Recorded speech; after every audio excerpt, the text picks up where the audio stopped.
जय श्री हरि श्री गणेशाय नमः। श्री सरस्वत्यै नमः। श्री वेदव्यासाय नमः। श्री पुराण पुरुषोत्तमाय नमः। श्रीमद्भागवत महापुराणम तृतीय स्कंध अथ द्वादशोध्यायः। आज हम श्रीमद्भागवत महापुराण के तृतीय स्कंध में द्वादश अध्याय सुनते हैं। पिछले 11वें अध्याय में हमने सुना कि समय के सबसे सूक्ष्म इकाई का नाम परमाणु है, जो झरोखे में से होकर आई हुई सूर्य के किरणों के प्रकाश में आकाश में उड़ता दिखाई देता है। उसे त्रसरेणु कहते हैं। 2 परमाणु मिलकर एक अणु होता है और 3 अणुओं के मिलने से एक त्रसरेणु होता है। एक मुहूर्त में 48 मिनट होते हैं। 2 नाडिका मिलकर के एक मुहूर्त बनाती है। एक नाडिका 24 मिनट की होती है। एक प्रहर में 3 घंटे होते हैं। एक दिन के अंदर 8 प्रहर होते हैं कुल, और इन्हीं प्रहर को याम भी कहा जाता है। पितरों का एक दिन रात मनुष्यों के 1 महीने के बराबर होता है, और अमावस्या को पितरों का दिन आरंभ होता है, इसीलिए अमावस्या के दिन श्राद्ध किया जाता है। 2 महीनों को मिलाकर एक ऋतु होती है। इस प्रकार 6 ऋतुएं होती हैं। 6 महीनों का एक अयन होता है, एक दक्षिणायन होता है, एक उत्तरायण होता है। ये दोनों अयन मिलकर देवताओं के एक दिन रात होते हैं।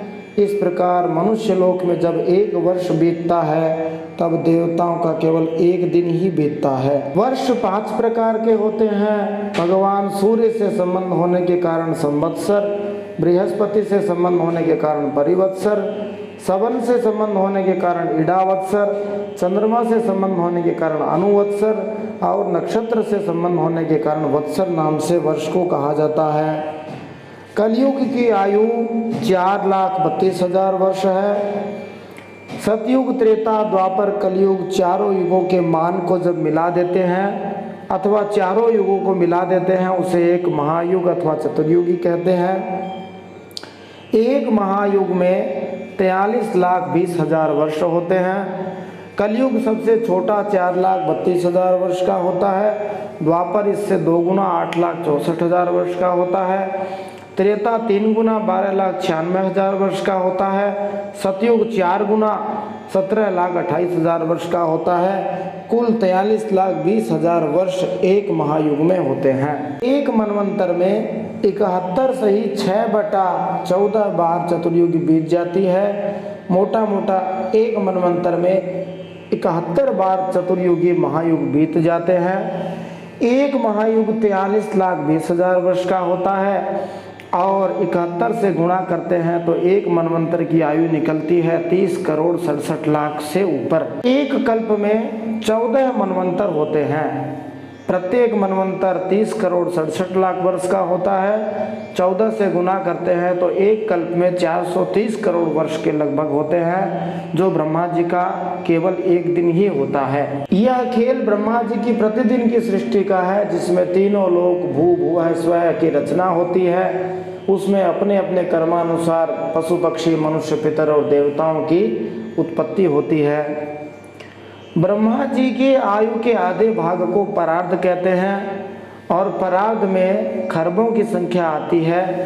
अभी ब्रह्मा जी की आयु का दूसरा परार्ध चल रहा है, उसमें भी पहला दिन चल रहा है। इसका अर्थ हुआ कि ब्रह्मा जी की आयु पूरी 100 वर्ष की है। 2 परार्धों में विभक्त है, तो दूसरा परार्ध आरंभ और उनका पहला दिन चल रहा है। पूर्व परार्ध के आरंभ में ब्राह्मण नामक कल्प हुआ था, जिसमें ब्रह्मा जी की उत्पत्ति हुई थी, और उसी परार्ध के अंत में जो कल्प हुआ था उसे पाद्म कल्प कहते हैं, जो पिछले परार्ध में था। अभी ब्रह्मा जी के दूसरे परार्ध का आरंभ बतलाया जाता है। जिसमें सबसे पहला जो कल्प है उसका नाम वाराह कल्प है, क्योंकि इसमें भगवान श्री हरि विष्णु ने सूकर रूप धारण किया था। इसे ही कहीं कहीं श्वेत वाराह कल्प भी कहते हैं। ब्रह्मा जी का जो 2 परार्ध का काल है, जो खरबों वर्षों का होता है, वह काल अव्यक्त अनंत अनादि विश्वात्मा भगवान श्री हरि का एक निमेष अर्थात एक पलक जितना ही माना जाता है। पुराण पुरुष परमात्मा श्री विष्णु भगवान का श्रेष्ठ धाम अक्षर ब्रह्म नाम से जाना जाता है, जहाँ जाने के बाद वापस इस धाम में इस भूमि पर लौटना नहीं पड़ता। समय की सूक्ष्मतम इकाई परमाणु से शुरू होती है और महानतम इकाई भगवान श्री हरि की पलक झपकना है। इसका छंद हमने पिछले जब अध्याय पढ़ रहे थे तब डाला था, एक बार फिर से उसको देखते हैं तो नाम याद हो जाए। परमाणु अणु त्रस रेणु त्रुटि वेदस लवनिमेष है, क्षण काष्ठ लघु नाडिका मुहूर्त प्रहर पुण्य दिन रात है, पखवाड़ा मास ऋतु अयन बरस पुण्य युग चारि है, मनुकल्प ब्रह्मा का परार्ध निमिष हरि का जात है। सबसे छोटी इकाई परमाणु, फिर अणु, त्रसरेणु, त्रुटि, वेधस, लव, निमेष, क्षण, काष्ठा, लघु, नाडिका, मुहूर्त, प्रहर, दिन रात, पखवाड़ा, महीना, ऋतु, अयन, वर्ष, युग, फिर 4 युग जिसको महायुग कहते हैं मिला करके, मनु माने मनवंतर, कल्प और ब्रह्मा जी का परार्ध, और इतना सब भगवान श्री हरि का एक पलक झपकना ही है। इन सब का अर्थ हमने पिछले अध्याय पढ़ते समय सुना था। आज हम श्रीमद् भागवत महापुराण के 3 स्कंद के 12वें अध्याय में इन प्रश्नों के उत्तर प्राप्त कर सकते हैं। ब्रह्मा जी ने सबसे पहले अज्ञान के कौन से 5 वृत्तियां रची थी? श्री ब्रह्मा जी ने सबसे पहले कौन से 4 निवृत्ति परायण ऊर्ध्वरेता मुनि उत्पन्न किए थे? श्री ब्रह्मा जी को क्यों असह्य क्रोध उत्पन्न हुआ था? भगवान शंकर किस प्रकार प्रकट हुए थे? शिव जी का रुद्र नाम कैसे पड़ा, इसका क्या अर्थ होता है? भगवान रुद्र को कितने व कौन से स्थान ब्रह्मा जी ने रहने के लिए दिए? भगवान रुद्र के 11 अवतारों के नाम क्या हैं? भगवान रुद्र की 11 रुद्राणियां पत्नियां हैं, वे कौन सी हैं, उनके नाम क्या हैं? ब्रह्मा जी के सबसे पहले जो 10 पुत्र उत्पन्न हुए थे उनके नाम क्या हैं? संसार को भयभीत करने वाला मृत्यु कहाँ पर उत्पन्न हुआ? 4 वेद और 4 उपवेद कौन से हैं? 5वां वेद कौन सा है? ब्रह्मचारी कितने प्रकार के होते हैं? गृहस्थ कितने प्रकार के होते हैं? उनके अर्थ क्या हैं? 4 प्रकार के सन्यासी कौन से होते हैं? 4 विद्या कौन से होती है? शरीर को काया कहते हैं, उस काया का क्या अर्थ है? विश्व के सबसे पहले स्त्री पुरुष के नाम क्या है? मनु महाराज और शत्रुपा जी की संतानों के नाम बताइए। मनु महाराज ने अपनी आकृति, देवहूति और प्रसूति का विवाह किसके साथ किया था? नारायणं नमस्कृत्य नरं चैव नरोत्तमं देवीं सरस्वतीं व्यासं ततो जयमुदीरयेत्।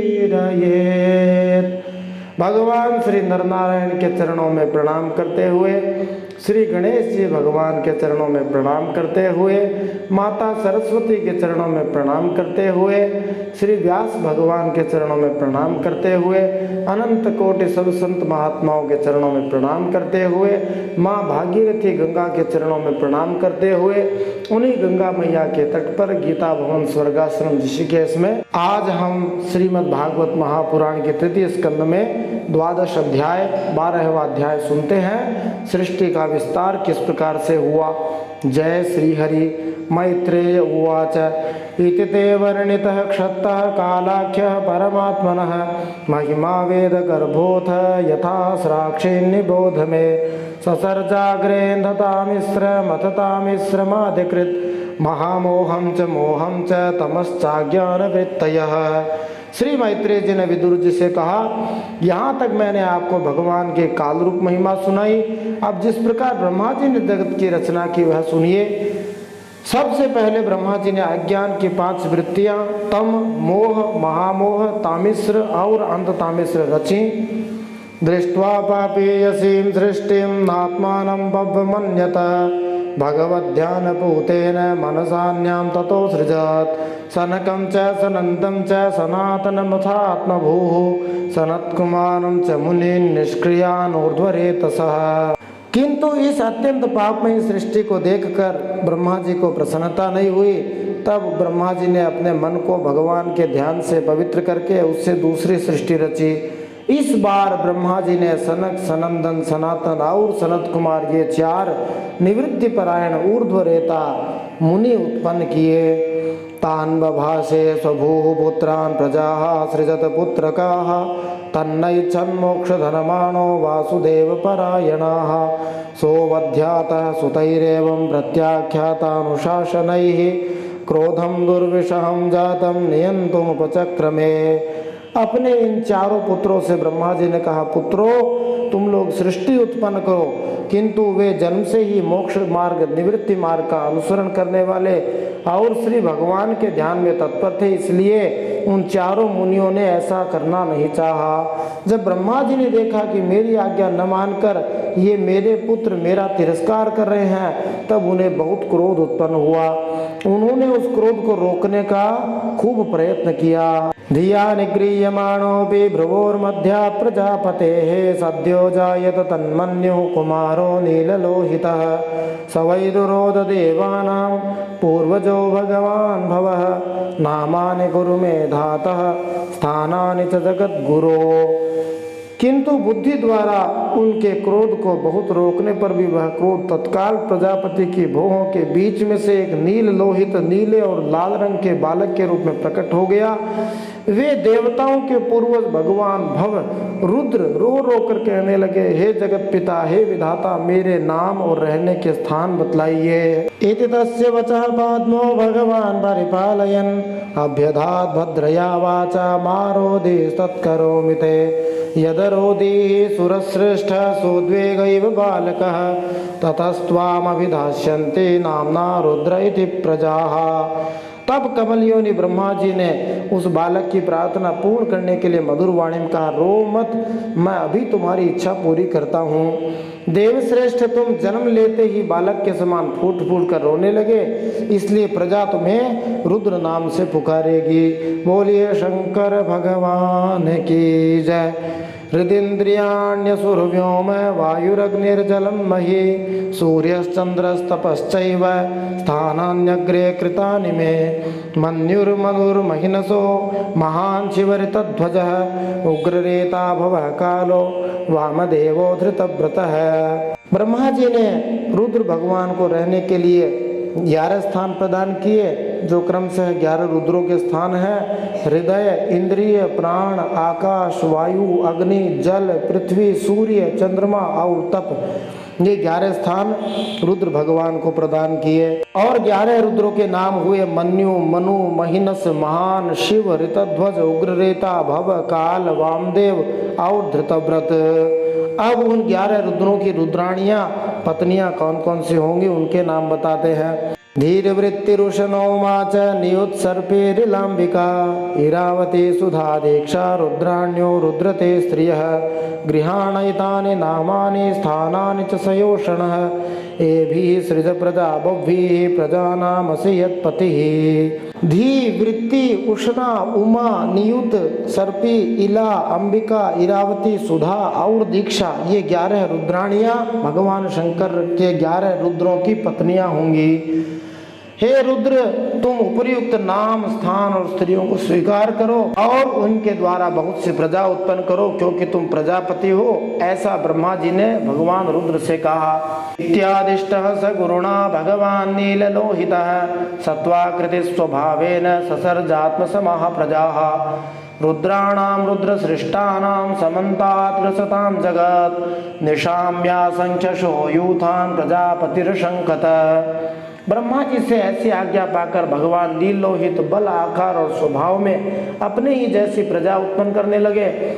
भगवान रुद्र के द्वारा उत्पन्न हुए उन रुद्रों को असंख्य यूथ बनाकर सारे संसार को भक्षण करते देख ब्रह्मा जी को बड़ी शंका हुई। अलम प्रजा भी सृष्टा भी रीदृषि भी सुरोत्तम मया सह दहंती भीर दिशश्चक्षुर्भिरुल्बणैः तपयातिष्ठ भद्रं ते सर्वभूत सुखावहं तपसैव यथा पूर्वं सृष्टा विश्वमिदं भवान् तपसैव परं ज्योतिर्भगवन्तमदोक्षजं सर्वभूत गुहावास मंजसा विन्दते पुमान्। ब्रह्मा जी ने भगवान रुद्र से कहा, हे सुरश्रेष्ठ, तुम्हारी प्रजा तो अपनी भयंकर दृष्टि से मुझे और सारी दिशाओं को भस्म किए डालती हैं, अतः ऐसी सृष्टि और न रचो। तुम्हारा कल्याण हो। अब तुम समस्त प्राणियों को सुख देने के लिए तपस्या करो, फिर उस तप के प्रभाव से ही तुम पहले की तरह इस संसार की रचना करना।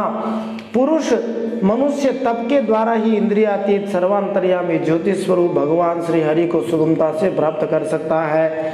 मैत्रेय उवाच एवमात्मभुवादिष्टः परिक्रम्य गिरां पतिं बाढमित्यमुमामन्त्र्य विवेश तपसेवनम् अथाभिध्यायतः सर्गं दशपुत्राः प्रजगिरे भगवच्छक्तियुक्तस्य लोकसंतानहेतवः।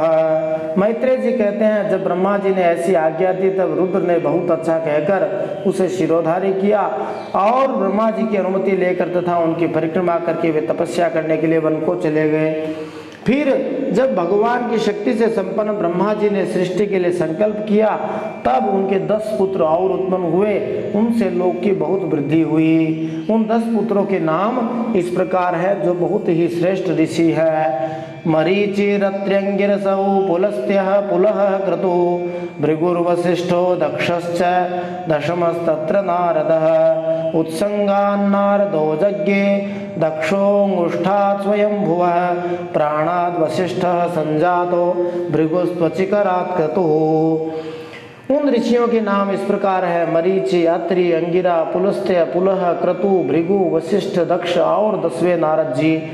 इनमें नारद जी प्रजापति ब्रह्मा जी की गोद से उत्पन्न हुए, दक्ष अंगूठे से, वशिष्ठ जी प्राण से, भृगु त्वचा से, क्रतु हाथ से, पुलहो नाभितो यज्ञे पुलस्त्यः कर्णयोर ऋषिः अंगिरा मुखतो क्ष्णोत्रिर्मरीचिर मनसो भवत् धर्मस्तनात् दक्षिणतो यत्र नारायणः स्वयं अधर्मः पृष्ठतो यस्मान् मृत्युर्लोकभयङ्करः हृदि कामो भ्रुवः क्रोधो लोभश्चाधरदच्छदात् आस्याद्वाक्सिन्धवो मेढ्रान् निरति पायोरघाश्रयः। पुलह ऋषि नाभि से, पुलस्त ऋषि कानों से, अंगिरा ऋषि मुख से, अत्रि ऋषि नेत्रों से और मरीचि ऋषि मन से उत्पन्न हुए।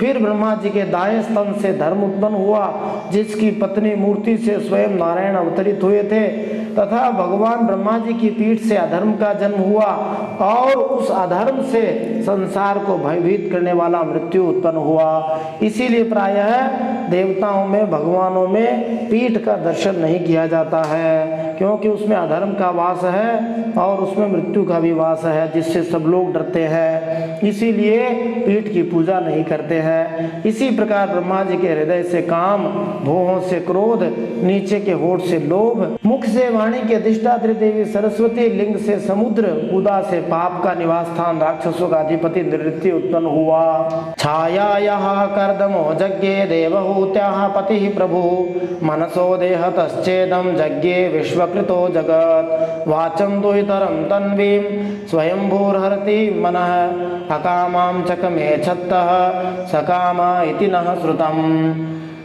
छाया से देवहूति के पति भगवान कर्दम जी उत्पन्न हुए। इस तरह यह सारा जगत करता ब्रह्मा जी के शरीर और मन से उत्पन्न हुआ।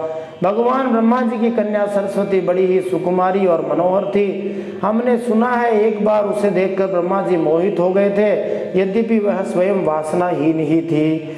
तमधर्मे कृतमतिं विलोक्य पितरं सुताः मरीचि मुख्या मुनयो विसृम्भात् प्रत्यबोधयन् नैतत्पूर्वैः कृतं त्वद्ये न करिष्यन्ति च परे यत्त्वं दुहितरं गच्छेरनिगृह्याङ्गजं प्रभुः। उन्हें ऐसा अधर्म में संकल्प करते देख उनके पुत्र मरीचि आदि ऋषियों ने ब्रह्मा जी को विश्वास पूर्वक समझाया, हे पिताजी, आप समर्थ हैं, फिर भी अपने मन में उत्पन्न हुए काम के वेग को न रोककर पुत्री गमन जैसा दुस्तर पाप करने का संकल्प कर रहे हैं। ऐसा तो आपसे पहले किसी भी ब्रह्मा जी ने नहीं किया और न आगे ही कोई करेगा। तेजी यसामपि येतन न सुश्लोक्यम जगद्गुरो यद्वृत्तमनुतिष्ठन् वै लोकः क्षेमाय कल्पते तस्मै नमो भगवते य इदं स्वेन रोचिषा आत्मस्थं व्यञ्जयामास सधर्मं पातुमर्हति। हे जगद्गुरु ब्रह्मा जी, आप जैसे तेजस्वी मनुष्यों को भी ऐसा काम शोभा नहीं देता, क्योंकि आप लोगों के आचरणों का अनुसरण करने से ही तो संसार का कल्याण होता है। जिन श्री भगवान ने अपने स्वरूप में स्थित इस जगत को अपने ही तेज से प्रकट किया है, उन्हें नमस्कार है। इस समय वे ही धर्म की रक्षा कर सकते हैं। सहितम गृणतः पुत्रान पुरो दृष्ट्वा प्रजापतिन प्रजापतिपतिस्तन्वं तत्याज व्रीडितस्तदा तां दिशो जगृहुर्घोरां निहारं यद्विदुस्तमः। अपने पुत्र मरीचि आदि प्रजापतियों को अपने सामने इस प्रकार कहते देख प्रजापतियों के पति ब्रह्मा जी बड़े लज्जित हुए और उन्होंने उस शरीर को उसी समय छोड़ दिया। तब उस घोर शरीर को दिशाओं ने ले लिया, वही कुहरा हुआ जिसे अंधकार भी कहते हैं। कदाचिध्यायतः सृष्टुर्वेदासश्चतुर्मुखात् कथं स्रक्ष्याम्यहं लोकान् समवेतान् यथा पुरा चातुर्होत्रं कर्मतन्त्रमुपवेद नयैः सह धर्मस्य पादाश्चत्वारस्तथैवाश्रमवृत्तयः। एक बार ब्रह्मा जी यह सोच रहे थे कि मैं पहले की तरह सुव्यवस्थित रूप से सब लोगों की रचना किस प्रकार करूं। इसी समय ब्रह्मा जी के 4 मुखों से 4 वेद प्रकट हुए।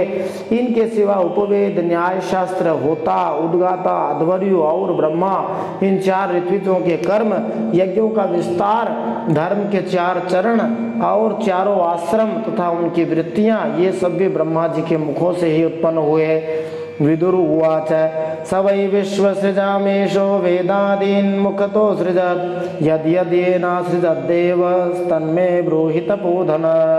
विदुर जी ने पूछा, विश्व रचयिताओं के स्वामी ब्रह्मा जी ने जब अपने मुखों से इन वेदादि को रचा तो उन्होंने अपने किस मुख से कौन वस्तु उत्पन्न की, यह आप कृपा करके मुझे बतलाइए। मैत्रेय उवाच ऋग्यजुःसामाथर्वाख्यान् वेदान् पूर्वादिभिर्मुखैः शस्त्रविद्यां स्तुतिस्तोमं प्रायश्चित्तं व्यधात् क्रमात् आयुर्वेदं धनुर्वेदं गान्धर्वं वेदमात्मनः स्थापत्यं चासृजत् वेदं क्रमात् पूर्वादिभिर्मुखैः।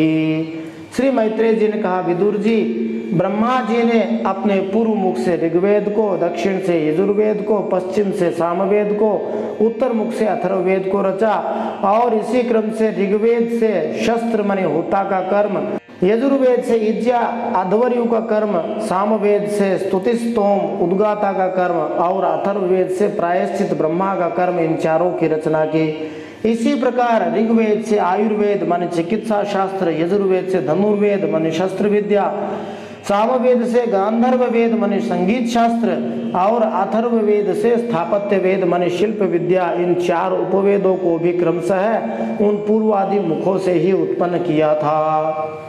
इतिहास पुराणानि पंचमं वेदमीश्वरः सर्वेभ्य एव वक्त्रेभ्यः ससृजेत् सर्वदर्शनः षोडशयुक्तौ पूर्ववक्त्रात् पुरीष्यग्निष्टुतावथ आप्तोर्यामातिरात्रौ च वाजपेयं सगोसवम्। फिर सर्वदर्शी ब्रह्मा जी ने अपने 4 मुखों से इतिहास पुराण रूप 5वां वेद बनाया। इसी क्रम से षोडशी, उक्त, चयन और अग्निष्टोम, आप्तोर्याम और अतिरात्र तथा वाजपेय और गोसव, ये 2 यज्ञ भी उनके पूर्वादि मुखों से ही उत्पन्न हुए थे। विद्यादानं तपः सत्यं धर्मस्येति पदानि च आश्रमाश्च यथा संख्यमसृजत् सह वृत्तिभिः सावित्रं प्राजापत्यं च ब्राह्मं चाथ बृहत् तथा वार्तासं च शालीन शिलोंच इति वै गृहे। विद्या, दान, तप और सत्य, ये धर्म के 4 पाद और वृत्तियों के सहित 4 आश्रम भी इसी क्रम से प्रकट हुए। फिर ब्रह्मचारी कितने प्रकार के होते हैं वो बताते हैं। सावित्र, प्राजापत्य, ब्राह्म और बृहत, ये 4 वृत्तियां ब्रह्मचारी की हैं। सावित्र का अर्थ होता है उपनयन संस्कार के बाद गायत्री का अध्ययन करने के लिए धारण किया जाने वाला 3 दिन का जो ब्रह्मचर्य व्रत होता है उसे सावित्र व्रत कहते हैं। 1 वर्ष का जो ब्रह्मचर्य व्रत होता है उसे प्राजापत्य कहते हैं। वेदाध्ययन की समाप्ति तक रहने वाला जो ब्रह्मचर्य व्रत है उसे ब्राह्म कहते हैं, और आयु पर्यंत रहने वाला जो ब्रह्मचर्य का व्रत है उसे बृहत कहते हैं। तो जो सदा के लिए ब्रह्मचारी होता है उसको बृहत ब्रह्मचारी कहते हैं। और वार्ता, संचय, शालीन और शिलोंच ये 4 वृत्तियां गृहस्थ की है। कृषि आदि शास्त्र विहित वृत्तियां वार्ता कहलाती हैं। याग आदि करना संचय कहलाता है। अयाचित वृत्ति माने किसी से मांगना नहीं, शालीन कहलाता है। और खेत कट जाने पर पृथ्वी पर पड़े हुए तथा अनाज की मंडी में गिरे हुए दानों को बीन कर निर्वाह करने वाले गृहस्थ को शिलोंच कहा जाता है। वैखानसा वालखिल्यौ दुम्बरावेन पावने न्यासे कुटीचकः पूर्वं बभ्वोदो हंस निष्क्रियौ आन्वीक्षिकी त्रयी वार्ता दण्डनीतिस्तथैव च एवं व्याहृतयश्चासन् प्रणवो यस्य दर्रतः।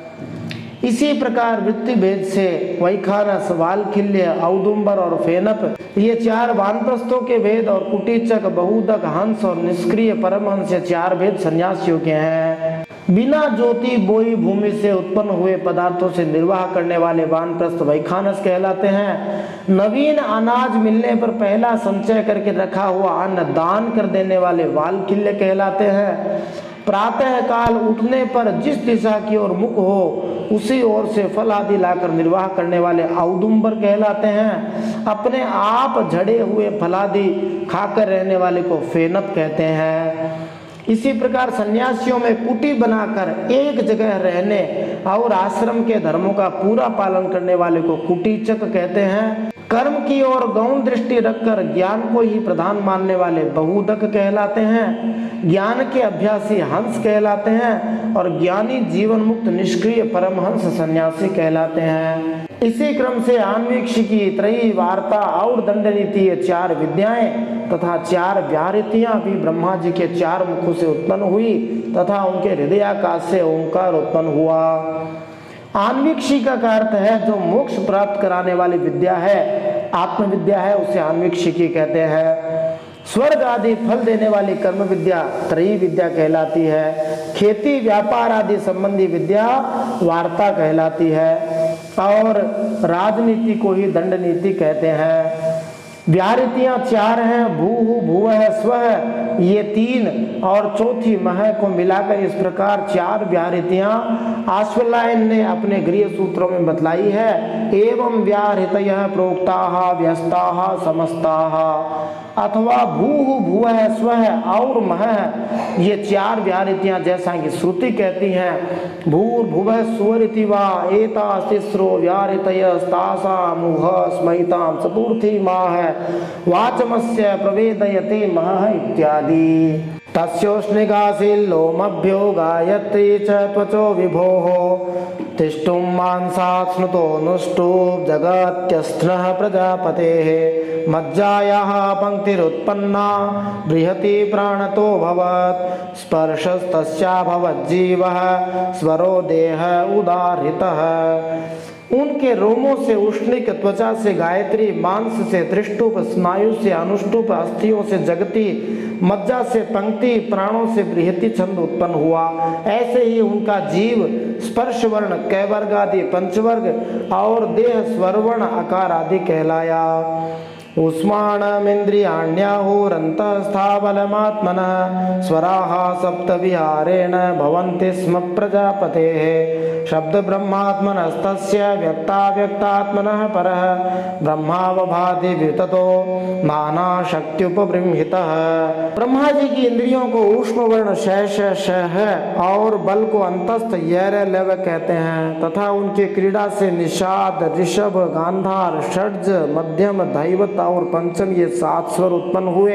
ब्रह्मा जी शब्द ब्रह्म स्वरूप हैं, वे वैखरी रूप से व्यक्त और ओंकार रूप से अव्यक्त हैं तथा उनसे परे जो सर्वत्र परिपूर्ण परब्रह्म है वही अनेकों प्रकार की शक्तियों से विकसित होकर इंद्रादि रूपों में भास रहा है। ततोपरामुपादाय ससर्गाय मनोदधे ऋषीणां भूरि वीर्याणामपि सर्गमविस्तृतं ज्ञात्वा तद्हृदये भूयश्चिन्तयामास कौरव अहो अद्भुतमेतन्मे व्यापृतस्यापि नित्यदा न येदन्ते प्रजानूनं दैवमत्र विघातकम् एवं युक्तकृतस्तस्य दैवं चावेक्षतस्तदा कस्य रूपमभूद्वेधा यत्कायमविचक्षते ताभ्यां रूपविभागाभ्यां मिथुनं समपद्यत।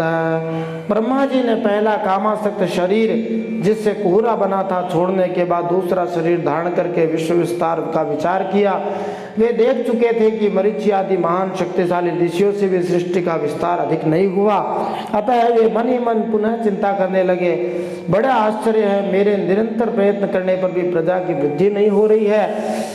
मालूम होता है इसमें दैव ही कुछ विघ्न डाल रहा है। जिस समय यथोचित क्रिया करने वाले श्री ब्रह्मा जी इस प्रकार दैव के विषय में विचार ही कर रहे थे, उसी समय अकस्मात उनके शरीर के दो भाग हो गए। कै ब्रह्मा जी का नाम है, उन्हीं से विभक्त होने के कारण शरीर को काय कहते हैं। साधारण भाषा में उसी को काया भी कहते हैं, क्योंकि कै नाम ब्रह्मा जी का है, उन्हीं से विभक्त हुआ है। उन दोनों विभागों से एक स्त्री पुरुष का जोड़ा प्रकट हुआ। यस्तु तत्र पुमांसो भून् मनोः स्वायंभुवः स्वराट् स्त्रियासीत् शतरूपाख्या महिष्यस्य महात्मनः तदा मिथुन धर्मेण प्रजा येधां बभूविरे स चापि शतरूपायां पंचापत्यान्यजीजनात्। उनमें जो पुरुष था वो स्वयंभू मनु कहलाए, जो स्त्री थी वह उनकी महारानी शतरूपा हुई। तब से लेकर मिथुन धर्म माने स्त्री पुरुष संभोग से प्रजा की वृद्धि होने लगी। महाराज स्वयंभू मनु ने शत्रुपा से 5 संतानें उत्पन्न की। प्रियव्रतोत्तान पादौ तिस्र कन्यास्य भारत आकूतिर्देवहूतिश्च प्रसूतिरिति सत्तम आकूति मृचये प्रादात् कर्दमायतु मध्यमां दक्षायादात् प्रसूतिं च यत आपूरितं जगत्। मनु महाराज के 5 संतानें हुई। उनमें प्रियव्रत और उत्तानपाद 2 पुत्र थे। आकूति, देवहूति और प्रसूति 3 पुत्रियां कन्याएं थी। मनु महाराज ने आकूति का विवाह रुचि प्रजापति से किया, बीच की कन्या देवहूति का विवाह कर्दम जी से किया और प्रसूति का विवाह दक्ष प्रजापति से किया। इन तीनों कन्याओं की संतति से सारा संसार भर गया। इति श्रीमद्भागवते महापुराणे पारमहंस्यां संहितायां 3 स्कंधे 12वाध्यायः श्रीमन्नारायणार्पणमस्तु। इस प्रकार श्रीमद्भागवत महापुराण परमहंसों की संहिता के 3 स्कंध में 12वां अध्याय भगवान श्रीमन नारायण के चरणों में समर्पित हो।